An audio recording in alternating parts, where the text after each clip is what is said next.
O governo do Ceará não para e segue investindo na saúde para dar mais qualidade de vida aos cearenses. Hoje, o tratamento contra o câncer e o atendimento em traumatologia já são realidade no interior e milhares de cearenses recebem atendimento perto de casa. Tem esse hospital aí na nossa cidade. Foi uma sensação de alívio, algo que eu não teria que me preocupar em destacar da minha cidade para a capital.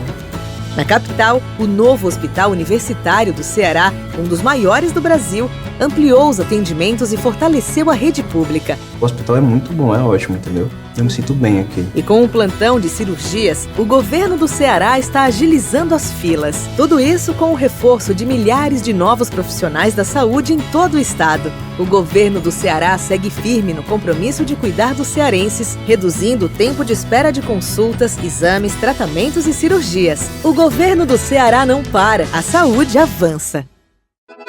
A Alessia apresenta o Ceará de Valores, que chegou para apoiar a juventude e fortalecer nossa identidade cultural. Um programa da Assembleia Legislativa do Estado do Ceará que une cidadania, educação, cultura e inovação. São 3 trilhas formativas: liderança, inteligência emocional e habilidades para o futuro. Cidadania, identidade e participação social. Empreendedorismo, inovação e novas economias no Ceará. Em cada cidade polo, encontros presenciais e plataforma digital conectam 16 mil jovens em todo o estado. Com tecnologia, criatividade e colaboração, os jovens criam projetos de impacto para o futuro do Ceará. Projetos inovadores serão reconhecidos e premiados, dando visibilidade e oportunidades reais. Ceará de Valores é caminho, tradição e futuro.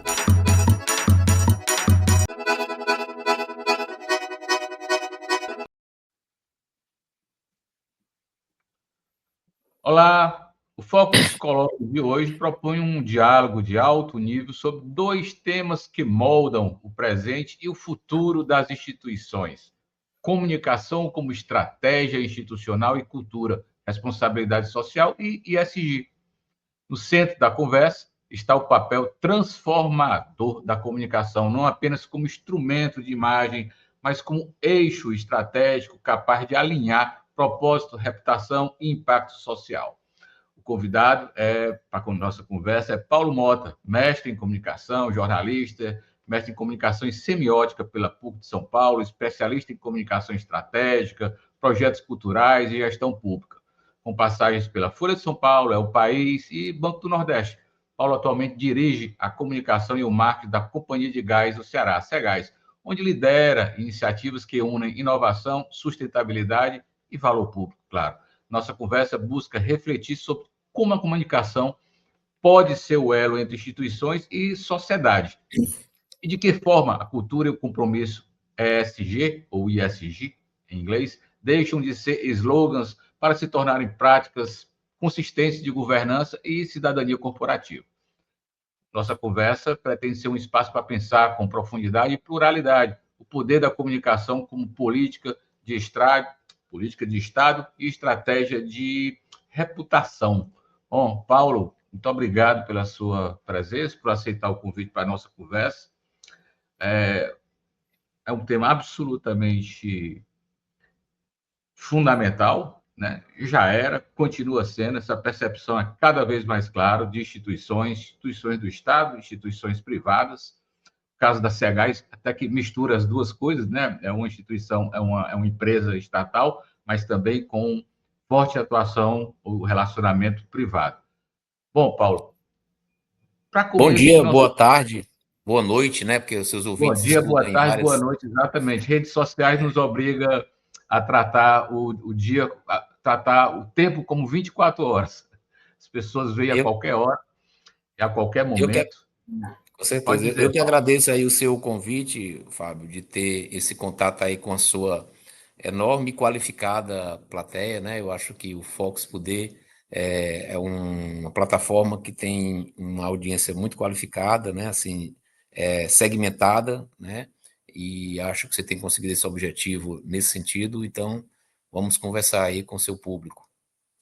Obrigado. Paulo, que é um velho amigo, conhece desde os idos dos anos 80, Universidade Federal do Ceará, movimento estudantil, enfim.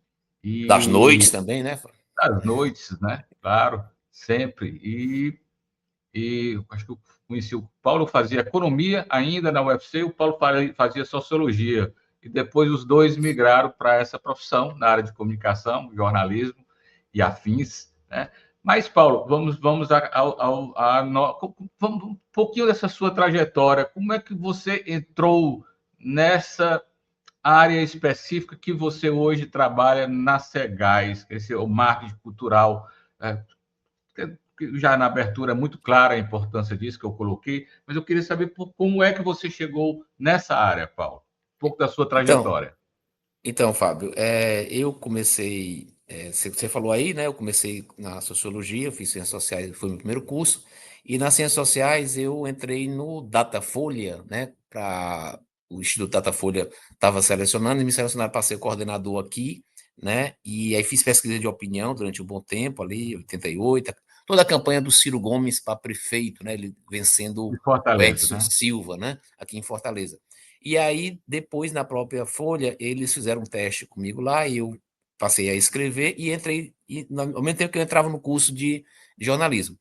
Trabalhei na Folha 14 anos como jornalista, igual a você, quer dizer, fazendo reportagem. Eu fui correspondente aqui em Fortaleza, fui correspondente em Salvador, depois eu fui para a Amazônia, num projeto que era da Eco 92, né? Quando teve a Eco 92 no Brasil, eles deslocaram os repórteres para a gente fazer uma cobertura diferenciada, como está tendo agora a COP, né? Então tinha um repórter em cada estado da Amazônia. E aí, em 2002, eu estava em São Paulo, né? E tinha terminado meu mestrado, e eu resolvi dar uma mudada na minha vida, estava cansado já, voltei para Fortaleza. Meu projeto era fazer, ensinar na universidade, né, que eu tinha feito mestrado. Aí surgiu o convite lá para trabalhar no Banco do Nordeste, que era o professor Roberto Smith, foi seu professor lá na economia, né? E Sim. aí foi quando teve essa migração, né? Eu saí atravessei, não sei se é um Rubião, né, a ponte, mas eu saí do jornalismo tradicional, e lá no banco, né, a gente tinha A a nossa questão vida, Paulo, a nossa vida é feita de Rubicões. Tem Pois sempre que é, atravessar rios, porque são os então, desafios que se colocam pela frente da gente o tempo todo. o Rubicão aí, que é um conceito poxa, Júlio do César, grande. romano, Não, do grande escritor, o Grande Sertão Veredas, Guimarães Rosa, né? sim. Então, aí o que acontece? Lá no banco, uma das concepções da administração do Roberto, que era um desenvolvimentista e tal, ele entendia que a cultura era um elemento central para o desenvolvimento do Nordeste, né?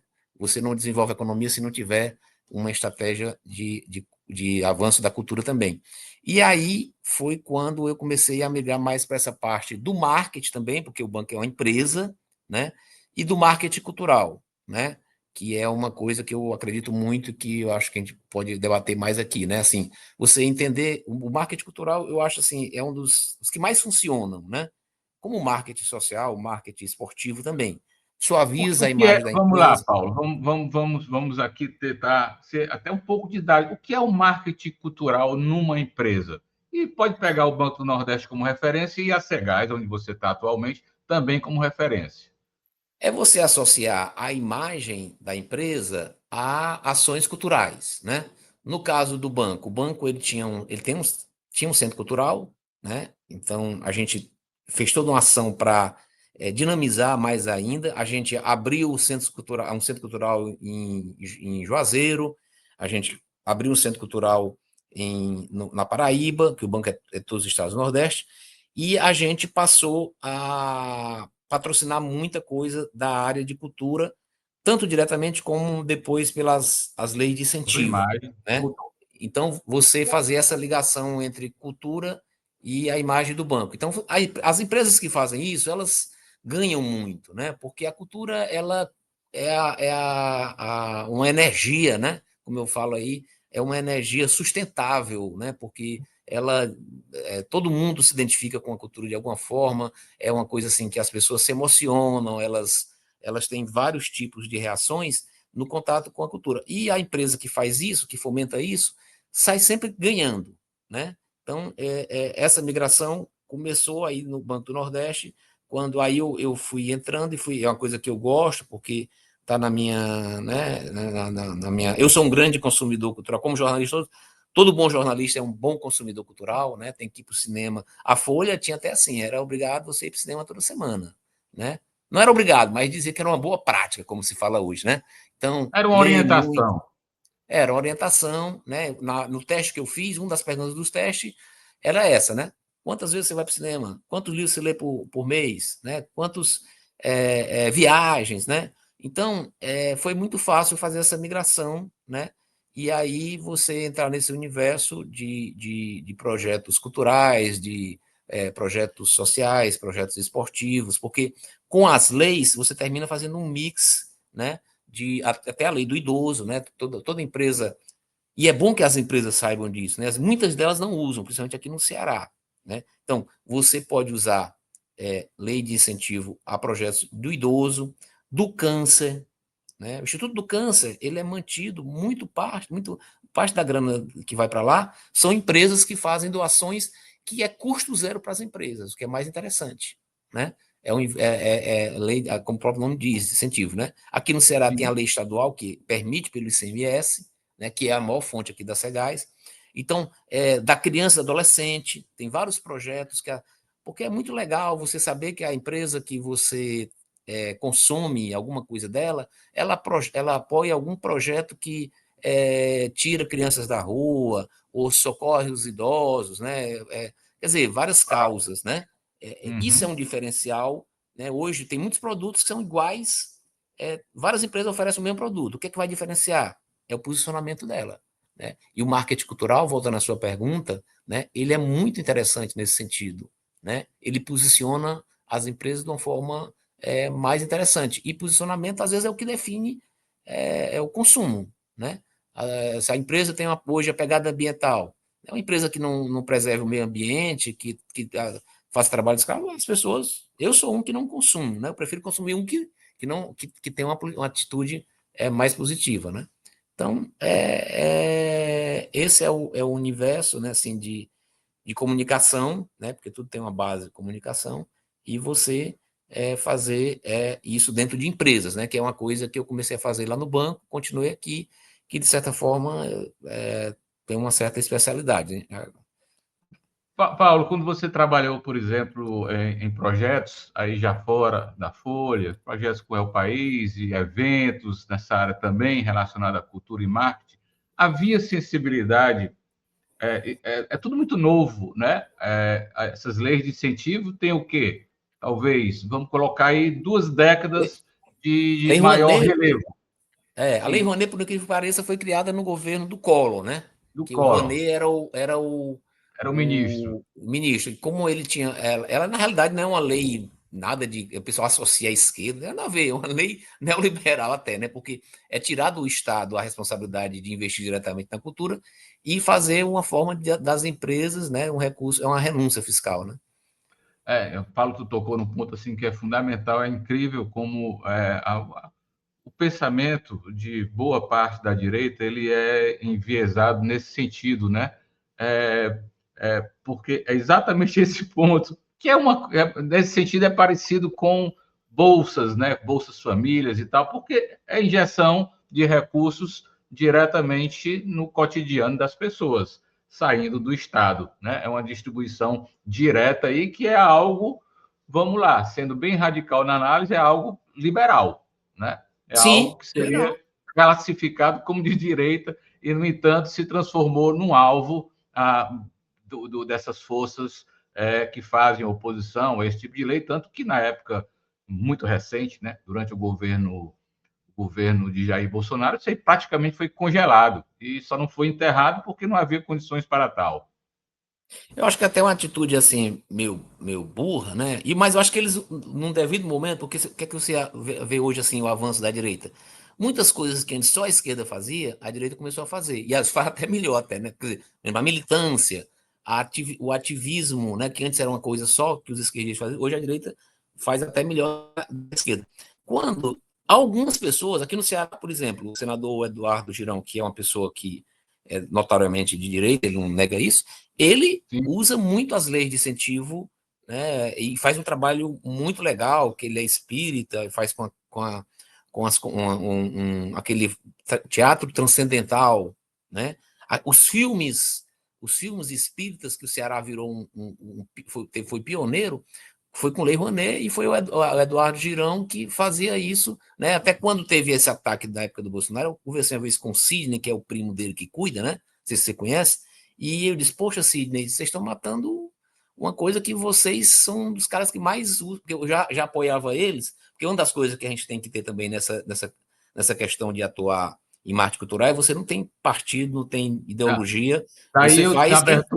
Daí na abertura eu ter usado o termo pluralidade, né? Sim, isso aí é sim. fundamental. E você citou Eduardo Girão, e eu gostei da sua lembrança, Paulo, importante, porque, inclusive, boa parte das emendas pessoais do senador Eduardo Girão, ele joga também para o terceiro setor, né? Eu cito o exemplo da Casa de Vovó Dedé, por exemplo, que recebe emendas de um valor significativo oriundos do mandato do senador Eduardo Girão. É um bom uso. Sim, sim. E eu conheci, antes dele ser, nem era senador, né? Quer dizer, eu não conheço ele, conheço o primo dele, o Sidney, que é quem cuida, primo, é da família, Sidney Girão, que é uma pessoa muito sensível e competente. No primeiro filme, que foi aquele filme Bezerra de Menezes, né? Quando ele foi apresentar, quando eu estava lá no banco, né? E foi um sucesso estrondoso e virou, inclusive, um filão.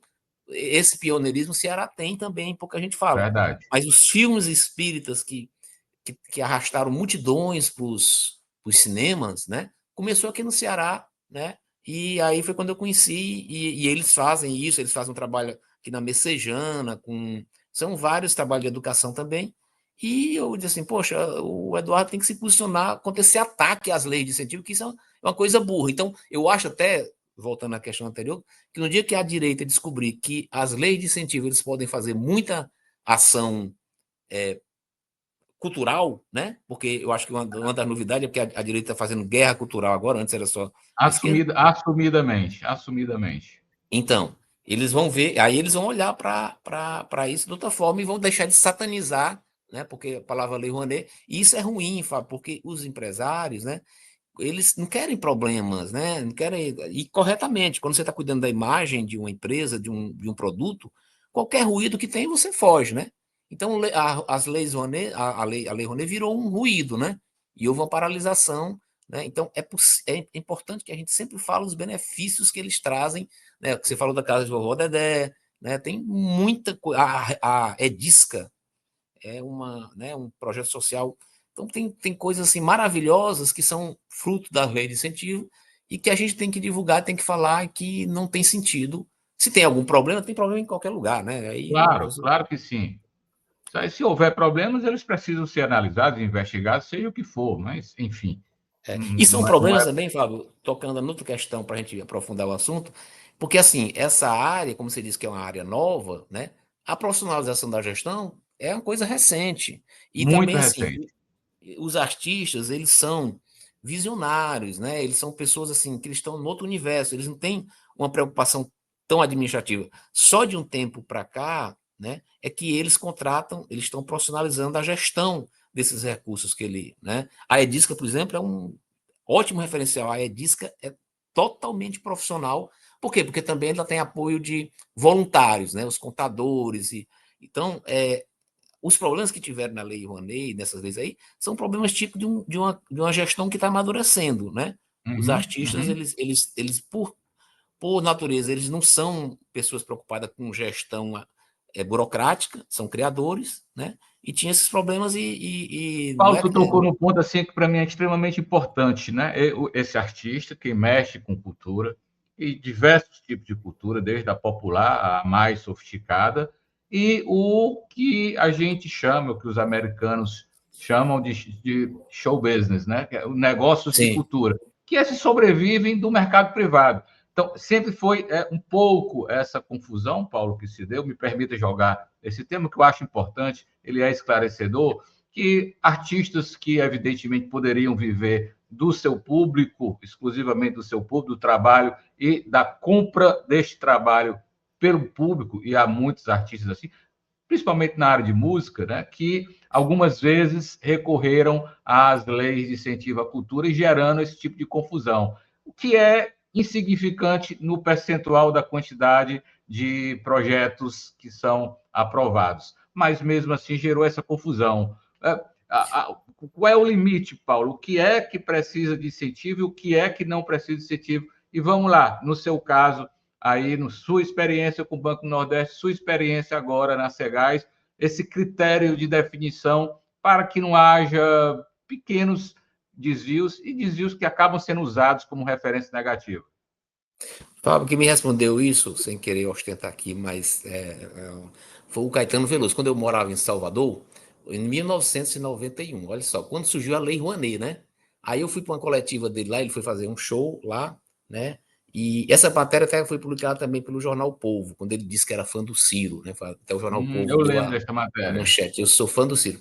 E aí, quando estava surgindo a Lei Rouanet, eu perguntei assim... Elogiou, inclusive, a beleza do Ciro à época. Né? Aí eu perguntei para ele o que ele achava da Lei Rouanet, né? Aí ele disse assim, didaticamente, foi para mim, respondeu, ele disse, olha, eu sou uma figura de mercado. Eu nunca precisei de Secretaria de Cultura, de lei de incentivo, tal, porque minha obra ela caminha sozinha, né? Eu vendo e tal, tal, tal. Mas eu entendo, né? Porque tem que ter, porque os artistas, né? Nem todo mundo consegue sucesso imediato e tal, tal, tal. É, é uma discussão, Fábio, que não é fácil de resolver, porque assim, você tem que direcionar as coisas das leis para quem precisa e não precisa totalmente do mercado, mas também não pode viciar o pessoal que acha que é artista e que não é e que fica o tempo todo dependendo dessas leis, né? Porque tem esse fator também, né? Tem, E vira uma boquinha, né? Vamos lá, usar o termo e cultural, uma coisa improdutiva, né? Porque assim, sem se resultado, né? você se você o trabalho artístico ele tem que ter um referencial que tem que ter um público, né? Tem que ter alguém que consuma aquilo dali. É claro que também, assim, uma vez o Otávio Paz, que é aquele grande escritor, ele disse uma coisa também, que é uma frase que ficou na minha cabeça, que me confortou muito, deu muita paz, assim, quando ele disse assim, eu escrevo para uma pessoa, né? Então, se tiver uma pessoa que leia, né, o que eu escrevo, já me basta, né? Então, tem artistas que não querem, estão muito preocupados em atingir as multidões, eles querem, né, um público menor. Então, é você. Agora, quando você está numa empresa, né, e hoje com a revolução da inteligência artificial, né? Porque hoje o grande lance é dados, né? Por exemplo, agora mesmo nós estamos fazendo um edital da Segás, Responsabilidade Social, que na inscrição tem 57 perguntas, certo? Então, essas perguntas são para quê? Para a gente ter dados, para a gente mensurar o impacto daquele patrocínio, né, na imagem da empresa, A né? imagem da empresa. Porque só para você ter uma ideia, foram 390 inscrições. Aí, para a gente selecionar 20 projetos de 390, aí você tem que ter muito. 10% dos projetos, né? Por Das aí. Aí você inscrições. tem que ter, assim, critérios para poder, né, botar os melhores, mesmo os que dão mais impacto para a imagem da empresa. E é claro que também você tem que ter sensibilidade, né, para ver que também nem tudo é só mercado, né? Tem coisas que são de referência, né? Que não vamos dizer assim, de grande público, mas que são referências culturais, né? Que terminam alimentando outros, né? Um cara como, vamos dizer, Félix Celeiro, hoje ele já é uma pessoa de mercado, mas ele, vamos pegar, se fosse no começo, a obra dele virou uma referência, né? Assim, uma referência para várias coisas, né? Uma referência cultural. Então você tem que ter também esse cuidado, né? A gente aprovou uma vez os mestres da cultura. Os mestres da cultura são pessoas que viram, né? Você não pode pensar só no mercado imediato, mas às vezes, Fábio, hoje aqui na Segás vai ter uma exposição do Calil, né? Não sei se você ouviu falar, que é hoje um estilista cearense, que dizem que ele é o novo Lino Villaventura, sei lá, eu não conheço, né? Mas ele com certeza, o próprio Lino, né? Muito do que ele fez são referências que às vezes não tem mercado, mas ele pega lá e dá mercado para aquilo que poucos enxergam, né? Então, a gente tem que saber também como apoiar as coisas que são raiz, vamos dizer assim, né? Claro. E aí, às vezes, você dá um... Isso, Paulo. E o que é raiz hoje ganhou um imenso valor no mercado de consumo, né? O luxo hoje está no produto que é raiz.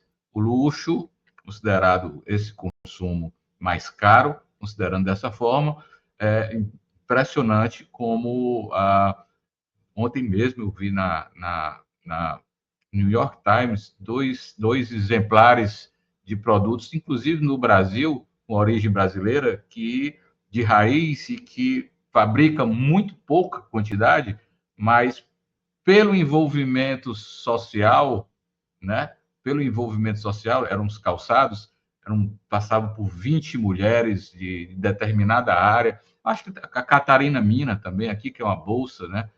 Sim, É uma sim. marca de produtos femininos, acho que começou basicamente com bolsas para mulheres, que tem um processo de fabricação muito enraizado na cultura de determinados locais, de determinados fazeres manuais. E isso ganhou muito valor no mercado também. Né? Sim, sim, Praticamente sem relação com o Estado ou com leis de incentivo. Né? Isso aí está começando a sim. ganhar uma dimensão diferente também. E é em todos os sentidos, né, Fábio? O Caetano Veloso também disse uma coisa que depois o Fausto ele repetiu, que uma vez perguntar, o disco que teve maior repercussão internacional do Caetano foi Fina Estampa, né? É um disco que ganhou, acho que ganhou o Grammy, tem uma parte em espanhol, né? E Espanhol. foi um disco, né, super premiado e super conceituado. Aí perguntaram para ele, né?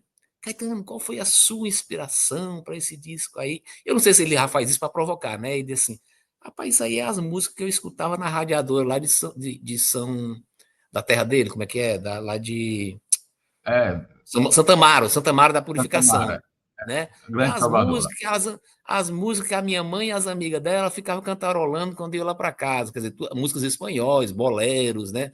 Cucurucucu e tal. E o Fausto também, uma vez disse que a radiadora, uma das coisas que ele fazia muito na infância era ir nas radiadoras de Quixeramobim levar os pedidos musicais das tias dele, né? E como isso virou referência para ele, como também a ponte lá de Quixeramobim virou uma referência para ele fazer ali aquela ponte que tem no Dragão, né? Dragão. Então, você olhar para essas referências e também apoiar para que elas se mantenham, né? É muito importante as empresas, né? Quer dizer, esse é um tipo de marketing que dá muito resultado também, né? Paulo, uma pergunta, né? Incentivos culturais. Incentivos culturais, ou esses incentivos previstos em lei, no fim das contas, são recursos públicos. É o Estado abrindo mão de Sim, determinada parte de sua arrecadação em prol do uso do incentivo cultural, esporte e outros. sim. O que é que você considera ideal? Até quando, assim, leis de incentivo, por exemplo, em determinados países, eu não sei, nos Estados Unidos, eu acho que não existe isso aí, porque eu acho que a coisa lá toda se dá de mercado. Esse é o ideal para você? Quando a projeção ideal será quando as empresas resolverem colocar isso em seu orçamento diretamente, sem depender de incentivos culturais, que são recursos públicos. Esse debate já está começando a acontecer, e será que alcançaremos? Eu lembro que o Paulo Linhares trabalhava muito essa ideia de indústria cultural aqui no Ceará, dela ganhar público, se tornar independente, ganhar relevância, enfim. Eu acho que na realidade do Brasil, ela até assim termina sendo uma coisa que dá mais mercado porque como as empresas elas têm, são elas que selecionam, né, a partir quer dizer, o primeiro aqui, vamos pegar aqui o caso do lei do mecenato, que é na base do ICMS. A Secretaria da Cultura faz primeiro uma triagem, né, e depois nessa seleção, que é feita por um edital, habilita os projetos aí para as empresas, né? As empresas, elas vão fazer também, elas colocam a lógica de mercado, né? Elas não vão, né? Então, eu acho que isso é importante, porque também, assim, tem uma tradição das nossas secretarias de cultura do Brasil, como em tudo no Brasil, né? Sim, Porque o sim. patrimonialismo, Fábio, ele é uma das marcas, né? Então, o patrimonialismo não é só aquela coisa, é a patrimonialismo de se apropriar da coisa pública de uma forma, não no sentido de roubar, né? Mas Sim. de grupos, né? Grupos e patotas, né? De se apropriar daqueles recursos, né? E muitas vezes aí vai se burocratizando, né? Eu não sei, eu acho que na realidade do Brasil hoje ainda é muito importante, sabe? Eu acho que ainda se usa pouco. Agora, tem que se entender, que eu acho que é importante dizer agora, Fábio, que é um recurso altamente fiscalizado. Porque os recursos da lei do ICMS, quem fiscaliza é o Ministério. Primeiro, a empresa fiscaliza, a Secretaria da Cultura fiscaliza, e o Ministério Público, em outra instância, fiscaliza. Não é assim, você entrega o dinheiro e tá, entendeu? E aí, Altamente. ainda tem outra ponta, Paulo, que as próprias fundações elas precisam ser a sua existência aprovadas pelo Ministério Público e elas são fiscalizadas também pelo Ministério Público, Sim. independentemente do incentivo de lei de incentivo, de recursos que ela receba de lei de incentivo. Então, realmente é um arcabouço aí de fiscalização bastante forte. Agora, não tem como fugir, Fábio. Assim, eu morei em Salvador, né? Salvador, eu acho que é muito deslocado, já existe um mercado cultural. Aqui no Ceará também, vamos pegar o O exemplo Ceará da criou. indústria do forró. A indústria do forró, Sim, ela ela tem a ajuda do poder público muito mais na contratação dos shows, né? sim, Então, sim. Mas não é e ajuda. Não é ajuda, hã? não é? Não é Mas ajuda. assim, não é ajuda. E movimenta também assim. Aí o que o Paulo Linhares falou, e que é uma coisa que é um outro debate, né?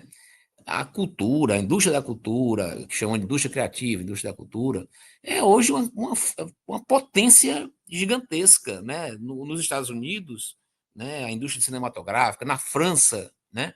Então, gera muito emprego, né? E mesmo no Ceará, né? E é o que dinamiza o quê? Dinamiza o turismo, né? Você viaja para qualquer país do mundo, né? Você quer, mesmo que você não seja um cara de alta cultura, você vai querer fazer alguma coisa à noite. Ou você vai para um restaurante, isso é cultura, né? A Paulo, gastronomia é cultura. quando se viaja, andar nas ruas de uma cidade antiga já é consumir cultura. Sim, É sim, curioso, eu digo isso, eu falo muito isso. Ó, até beber uma cerveja que é feita naquele lugar especificamente, sim, uma sim. cidadezinha do interior da Bélgica que havia uma abadia dos padres que fizeram a cerveja permanece até hoje. Isso é consumo de cultura também. Né? Sim, para vir Tudo, só do tudo. A Ceará e viagem provar da basicamente é cachaça de lá, né? cultura. Pois não é, por aí. Então, e tudo isso é um negócio, né? Aí, assim, eu acho que tem um moralismo em torno disso aí, porque, assim, alguns municípios, tudo bem, a prefeitura gasta lá alguma coisa, tem excesso, tem, mas uma festa que tem, rapaz, aquilo dali movimenta a economia daquele município. Tem municípios que eu conheço que os hotéis ficam pequenos na época da festa, daquela festa que tem lá, né? Vai ter agora, por exemplo, ontem eu recebi aqui o prefeito de Ocara, que é uma cidade que fica aqui perto de Quixadá, né? Lá perto da sua região, lá na Ele Baixada lá. fica entre Quixadá e a Serra. É isso. E tem lá a Festa das Almas, que vai completar 100 anos, né? A Festa das Almas é uma festa que acontece lá no Dia dos Finados, e eles vieram aqui porque a Netflix, olha só, está se interessando em fazer um documentário sobre esse evento, porque eles têm lá uma série que eles mostram. No México é muito popular essas festas assim, né?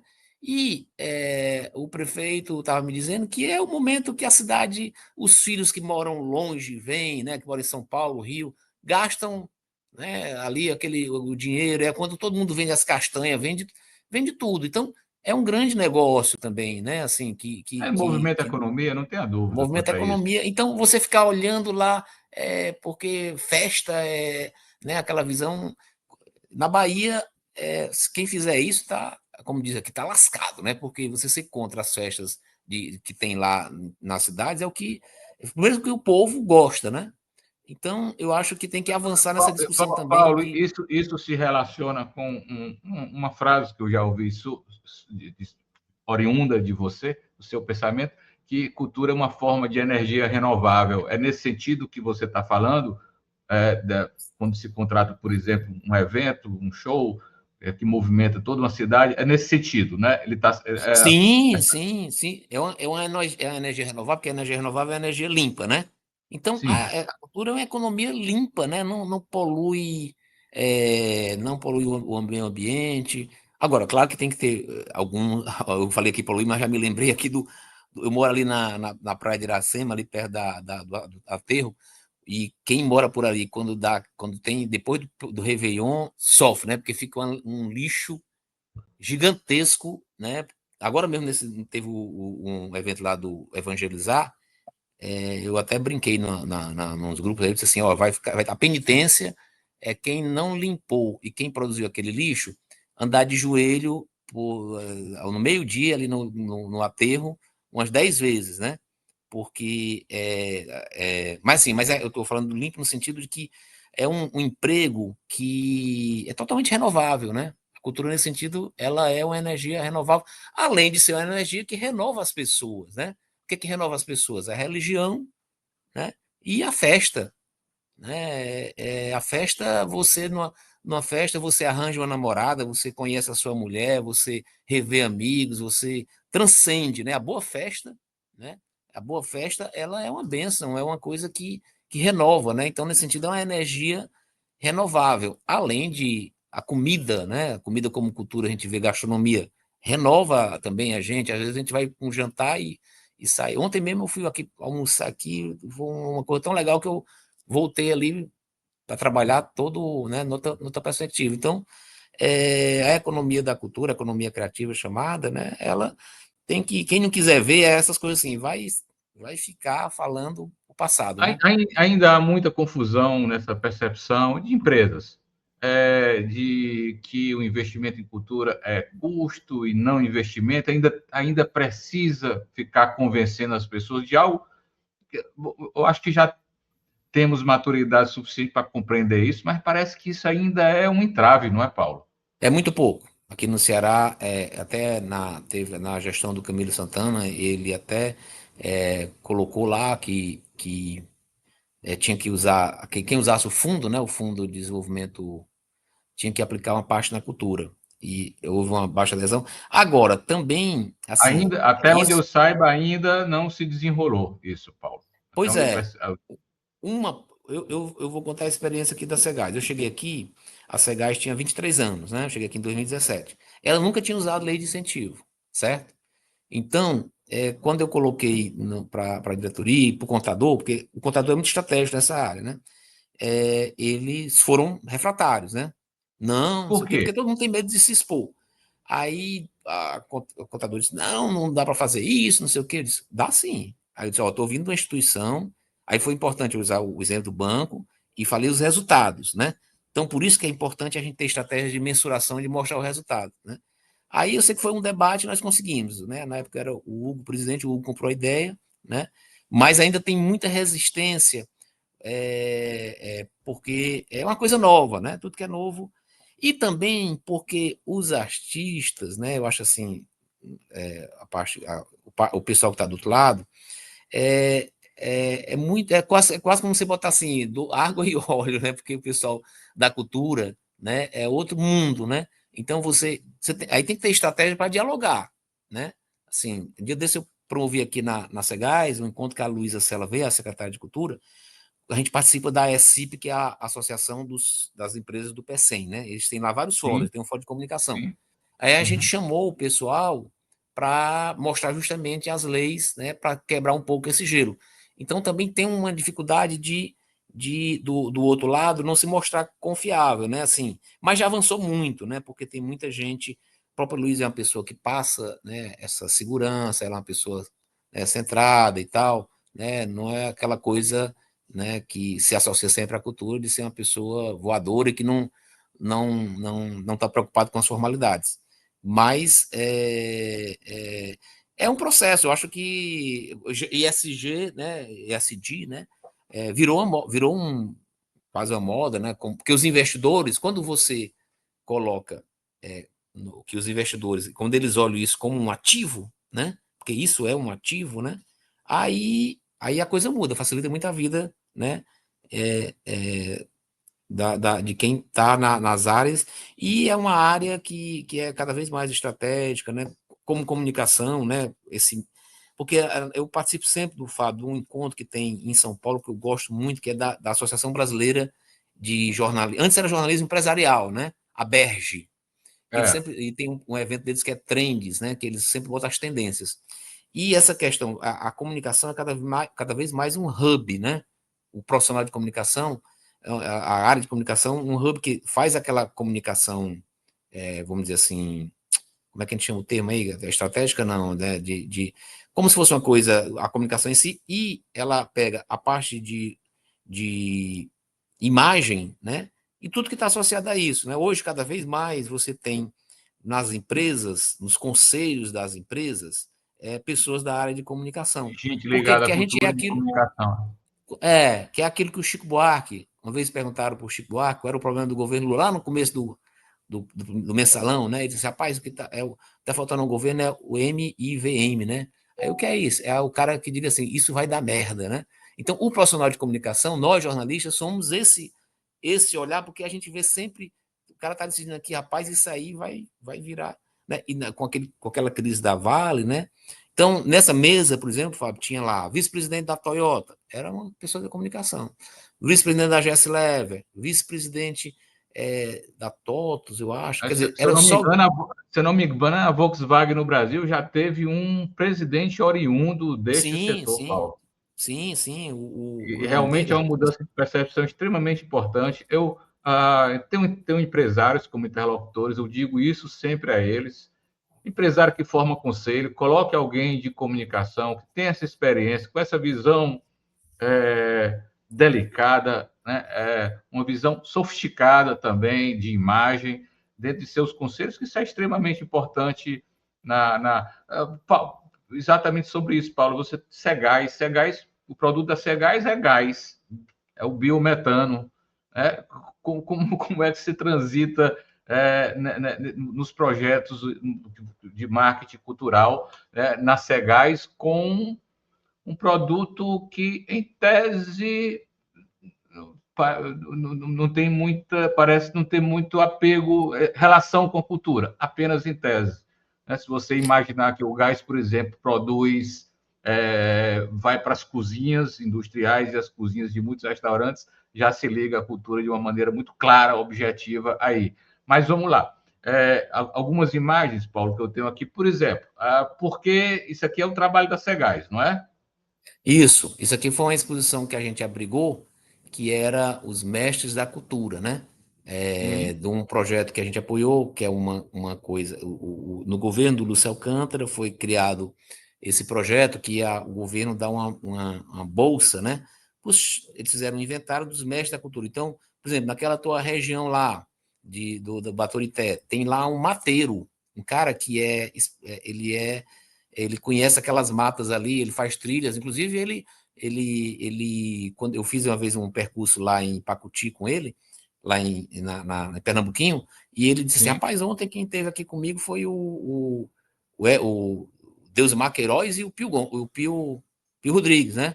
O pessoal, quando quer andar pelas matas, Os dois com forte relação lá também, moram lá, tem casa lá. Sim, sim, sim. Então, esse é um cara que é um mestre da cultura, né? Como o vaqueiro lá, tinha até uma vaqueira também, que mantém aquela, né? Então foi muito legal isso, e aí isso gerou um livro e uma exposição, né? Então essa foto que você mostrou aí é dessa exposição, olha que coisa mais linda, né? Aí ele tem todo os mestres lá do Cariri, né? Você tá vendo que tem Padre Cício, aí é um oratório, né? Como é que eles chamam? Acho que é oratório mesmo, que tem É cada oratório. residência, cada residência de Juazeiro foi um negócio o que o Padre Cício estimulou, né? Que você tivesse um lugar para A oração. orar, né? Porque a oração, Não, não, Fábio, é uma coisa. certamente o Padre Cícero não imaginou que ele seria um personagem central de muitos oratórios, não é, Paulo? Quando ele Sim, pregava sim, isso. sim, sim, sim. Você tá percebendo, mas essa foto que tem aqui atrás é lá, é a chapada lá do Araripe, né? É um platô da Chapada do Araripe, que a gente aqui, uma foto até do Tiago Santana, porque aqui na Segás a gente tem 36 fotos assim nas salas, né? Essa sala aqui, o nome dela, inclusive, é Cariri, né? A gente botou. Isso é uma coisa da cultura numa empresa. Então, todas as Sim. salas aqui da Segás têm o nome de uma região. Vou É a sala colocar aqui, Cariri, a sala isso aí é a sede da Segás, sede da Segás. Fica aqui na Washington Soares, né? fica na Osso Então, Soares, um belo prédio. Quem é 6475, o, pertinho. quem é o, quem é o, quem é o arquiteto do prédio, Paulo? Você sabe? Rapaz, isso aqui eu não sei. Eu acho que era esse prédio ele é alugado, né? Era do Ah, é pessoal. alugado. Não foi feito só para Segás, não, né? Então, você vai botando essa questão da cultura nessas pequenas coisas, né? Então, quem é que ornamenta cada sala de reunião? Na minha frente é uma foto do Horto, do Padre Cícero, né? E aqui foi como é a sala Cariri, a gente tinha que ter imagem do Cariri. As Sertões, aí já tem lá uma de Irauçuba, né? Parece uma paisagem lunar, né? Como diz o. Você deve saber essa Mas é uma maneira muito simples, né, de relacionar uma empresa cearense, que também tem participação do Estado, com elementos icônicos aqui do nosso Estado, não é? E cria empatia, né, Fábio? Se você Sim. é do Cariri, chega aqui para uma reunião e você vê essas coisas assim, você já fica vendo com a imagem boa da empresa, né? Se você Espero, vai. espero que tenha uma sala. Se não tiver, você vai tratar de resolver isso com imagens lá da minha floresta, da minha serra, a Serra de Baturité. Sim, sim, sim, tem lá. Sim, e Baturité, a gente tem uma ação muito forte lá em Guaramiranga, né? Lá no. A gente sempre apoia o festival e uma das coisas que eu pedi, isso aí também às vezes é olhar de como a empresa quer ser lembrada, é a gente deixar alguma coisa lá. Então a gente fez lá em Guaramiranga, por exemplo, foi o local, pouca gente sabe, é uma coisa que sempre me revoltava até, né? O Belchior, nosso grande Belchior, a formação filosófica dele, grande parte foi ali no Grande parte. seminário dos franciscanos, né? Ele morou lá, né? Tem foto dele lá recebendo o Castelo Branco e tal, e não tinha nada que marcasse isso, nem uma plaquinha. Essa é a diferença do Ceará, da Bahia e do Rio de Janeiro. Fosse na Bahia, você ia ter lá até uma estátua do Belchior, né? Por onde, porque a casa de Jorge Amado, poxa. Então, aí a gente fez um acordo apoiou e disse, não, eu quero que você deixe alguma coisa lá. Aí foi feito como é que a gente chama? Estátua não. Um monumentozinho lá com o Belchior. E os padres gostaram tanto da ideia que resolveram criar o Café Belchior lá no sótão da igreja e fizeram um quarto que era como se fosse a réplica do quarto que o Belchior, né? Então, quem gosta do Belchior, porque o Belchior tem fã no Brasil todo, sabe um negócio desse, vai lá, ele quer, né? Sem Isso é dúvida. turismo, né? Então, e a gente fez uma coisa agora também, porque duas coisas muito associadas à tua serra lá, Fábio, né? Assim, primeiro aquela região de Guaramiranga, é Belchior e Raquel de Queiroz. Raquel de Queiroz passava as férias ali, subia, passava ali, né? Não sei se passava lá em Mulungu, mas ela Não, não tinha. passava, porque saía de Quixadá. Eu acho que o tempo dela ainda a cavalo, viu, Paulo? Saía de Sim, Quixadá e ia para Guaramiranga. A família dela tinha uma residência em Guaramiranga, ali naquele centrinho antigo, e era uma sim. tradição da família dela, O principalmente na nome época. Guaramiranga era o nome do sítio do avô dela, esse nome Guaramiranga, certo? E aí a gente fez lá já tem um teatro, né? Já tem, que a minha ideia era ter alguma coisa que assim, a pessoa quer tirar uma foto, aí já tem lá uma coisa que dá para você tirar foto com. Aí a gente criou um totem com todas as informações sobre uma coisa mais moderna, né?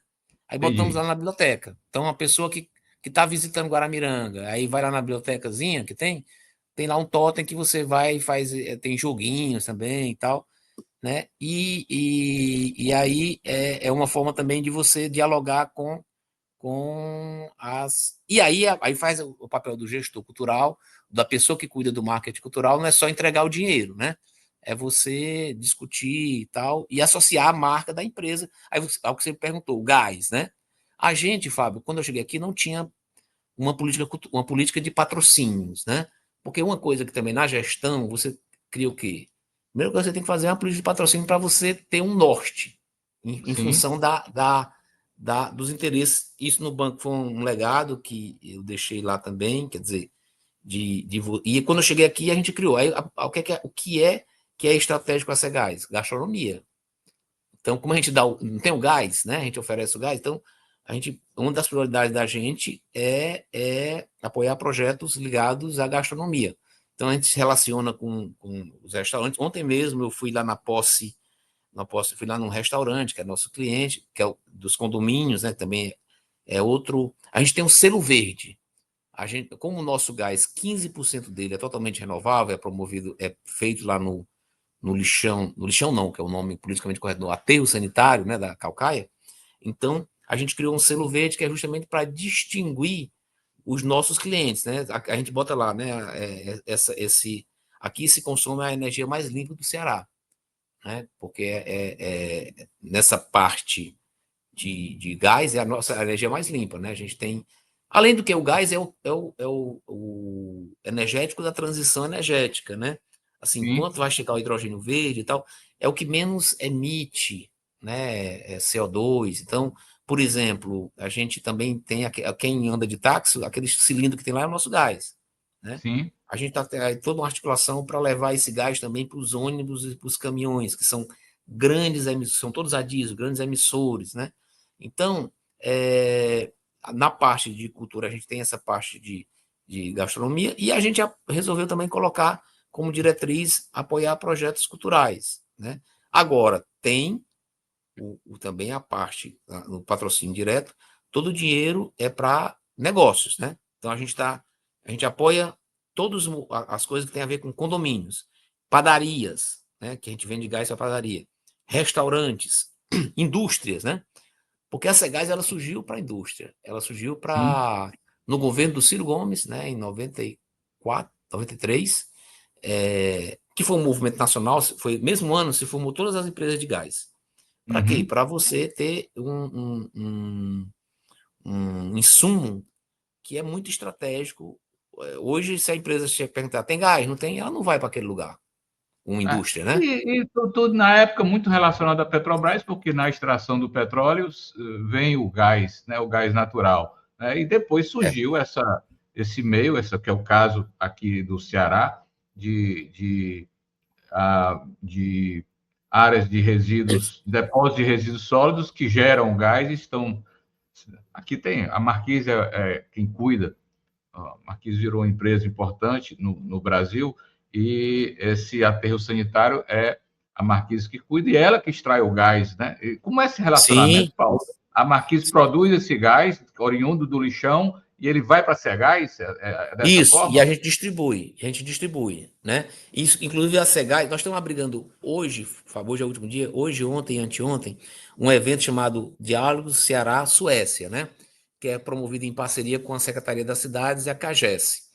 E foi muito interessante você escutar os caras da Suécia falando várias vezes, né? Até me surpreendi. Não, a Cegás é um caso internacional de sucesso, porque nós somos o nosso percentual de distribuição é 15%.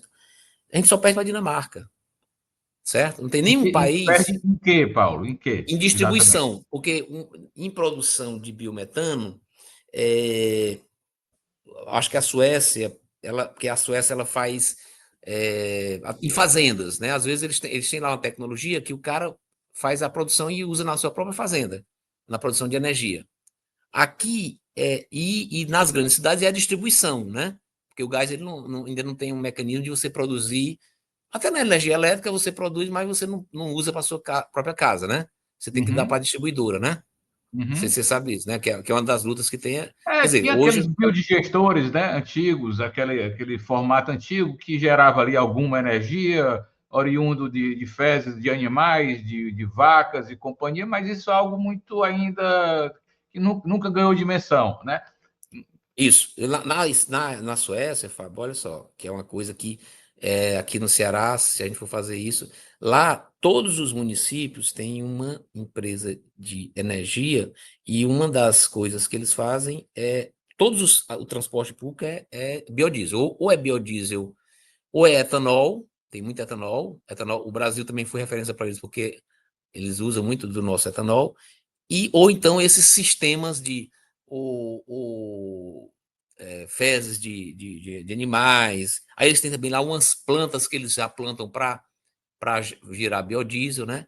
E aí, poxa, Essa economia, o que é bom a gente ver é o seguinte, o que uma prefeitura, um dos principais custos é combustível.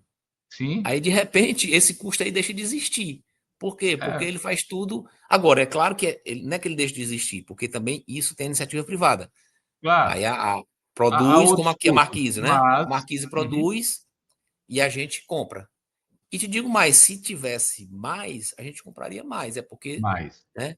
Porque isso aí, rapaz, aí voltando para a questão do marketing cultural e marketing social e marketing ambiental, né? Porque todos eles estão associados sob a Associado. coordenação da gente, né? Então, o marketing ambiental, né? Tem empresas que assim, eu quero 100%, eu pago mais caro, mas eu quero 100% do gás renovável, porque isso aqui me dá uma certificação que aumenta meu valor de mercado, né? A nossa foi uma delas, o próprio Banco do Nordeste, entendeu? Procurou, porque os investidores, se tiver uma empresa que use 100% de energia renovável, tem mais preço no mercado. Então, não é conversa de bicho grilo, né? Não é conversa de Claro. ambientalista, né, maluquinho, né? É um negócio, Uhum, uhum. é economia. Da mesma forma, voltando àquela questão que você colocou, e puxando base para a nossa sardinha e para o nosso mercado de jornalista, né? Eu até escrevi aí num artigo que, falando, por exemplo, a importância do que foi o Chagas Vieira, né? Ele está na posição estratégica que ele está, porque é essa tendência, né? O jornalista, ele não é apenas ele pode ser uma pessoa que está Foi na estratégia, exatamente, né? foi exatamente nesse ponto, Paulo. A partir de sua abordagem, eu lembrei disso e eu tratei com ele, né, a respeito disso. Recentemente, eu tive. Eu falei: ó, cara, essa tua história, vivência na comunicação, ela tem sido decisiva do ponto de vista do comportamento estratégico do governo em diversas áreas, né? E o caso do Chagas é curioso porque a formação dele profissional inicial é um programa policial, né? Aqueles programas de meio-dia, no caso era o Barra Pesada. E Sim. é impressionante como essa vivência, Paulo, eu disse, depois eu escrevi um artigo de uma série que eu estou fazendo chamada Protagonistas, e comecei exatamente com ele por causa disso, onde essa vivência dele nas ruas, né, nas periferias, em situações dramáticas das pessoas, cotidianos das pessoas, enfim, muito relacionada à insegurança e à violência, com isso dá uma sensibilidade, sabe, para a ação política e governamental também. Né? Eu acho que é isso que Sim. você também está falando e realmente tem todo sentido, tem todo sentido. E se você dá uma formação, porque os nossos cursos, né? Você foi formado na Universidade Federal do Ceará, eu fui também, né? Ainda tinha muito aquela coisa assim de que comunicação, assessoria quer dizer, comunicação empresarial era uma coisa menor, né? Então isso era ruim porque não dava ali Eu sou de um tempo do curso, Paulo, ali, que até trabalhar em redação de jornal era algo. mal visto. Não era nem mal visto, não, né? Isso não é um problema do curso de comunicação, é um problema das universidades em geral, de um certo divórcio, de uma certa separação da vida real. A universidade falando muito para o seu umbigo, né? Isso é um problema que eles discutem lá abertamente, né? A expectativa é que, enfim, que esse Não, e entendimento. não é só da nossa área, né, Fábio? Porque não é só Não, da de nossa maneira área, alguma. porque se você pegar na área de medicina, né, um dos grandes problemas da saúde no Brasil é a dificuldade de você encontrar o cara que case ser um bom médico e ser um bom gestor, né? Então, a mesma coisa de comunicação, entendendo a comunicação como esse hub, que não é apenas o cara que sabe escrever ou o cara que sabe apresentar um programa, mas o cara que tira a comunicação do operacional para o estratégico, é você ter também noções de gestão, né? Sem Então, dúvida. eu acho que cada vez mais você tem que fazer, dar esse conhecimento também, né? E aí você vai ver grandes gestores e você vai vendo que, por exemplo, um cara como o Lula, que é um sucesso internacional. O Lula, nesse sentido, ele sempre entendeu isso, né? Ele sempre se cercou, sempre valorizou muito a comunicação e os grandes profissionais de comunicação, né? Eu participei do primeiro governo Lula quando eu estava no banco, né? Porque o banco é do governo federal e tal. Então, Sim. eu tive o privilégio de nos dois governos dele, né? Assim, trabalhei com o Ricardo Couto. O Ricardo Couto já era mais jornalista tradicional, né? Ele já era meio avesso a mas o Franklin Martins, né? O André Singer, que era já mais acadêmico. Quer dizer, essa questão, porque comunicação também em governo tem que ter gestão, né? Tem que ser tratado como uma área, né? E não é apenas publicidade, né? Porque geralmente tem gestão de publicidade.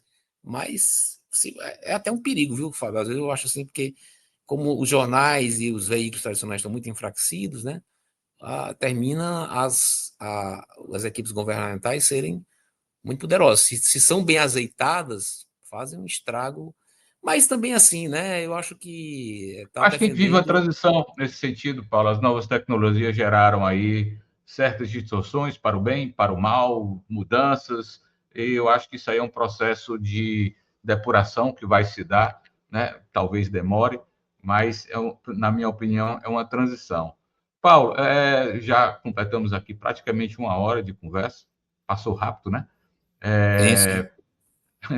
Tem muito o que conversar sobre isso, é muito rica essa dimensão, né, do tema que a gente abordou, né? Vamos, em breve, criar novas oportunidades nesse sentido, ampliar, colocar outros convidados que também trabalham, né, numa área, no seu setor, né, de outras empresas, quem está no outro lado do balcão também, produzindo cultura.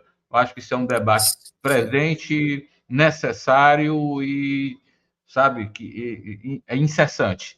E o futuro se relaciona exatamente com isso, com esse trabalho que você faz, e de antemão aqui já deixo também meus parabéns pelo trabalho desenvolvido. Paulo já tem uma larga experiência, para 8 anos do Banco do Nordeste com isso, né, Paulo? Exatamente nesse papel. 10. Passei 10 anos no banco. 10 anos no Banco do Nordeste e agora na Cegás, quanto tempo? Eu estou com 8 anos também, no próximo ano completo 9.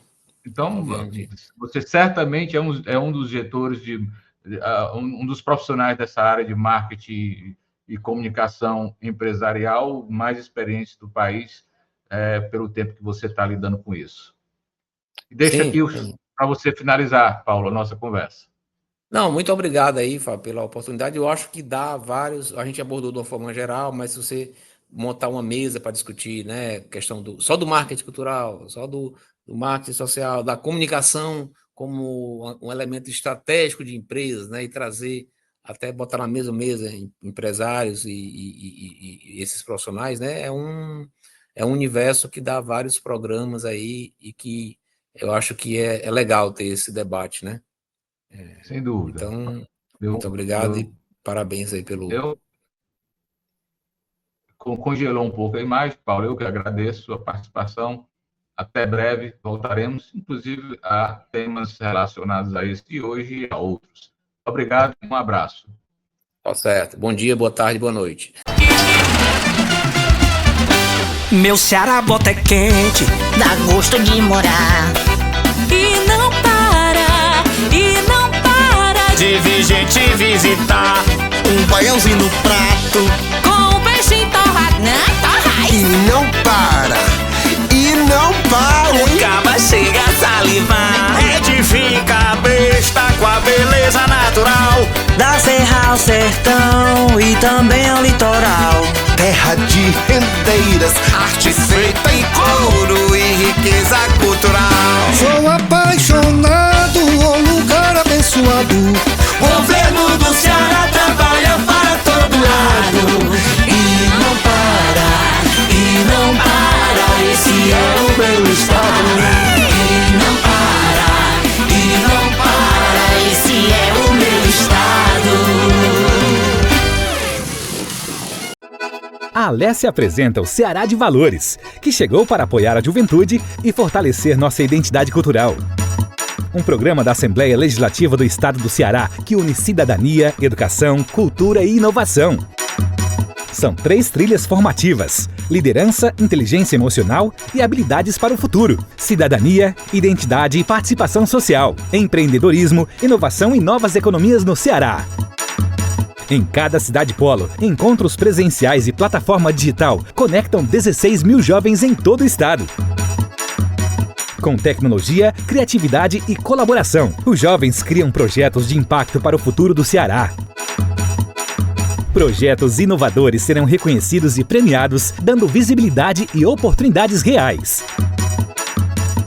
Ceará de Valores é caminho, tradição e futuro.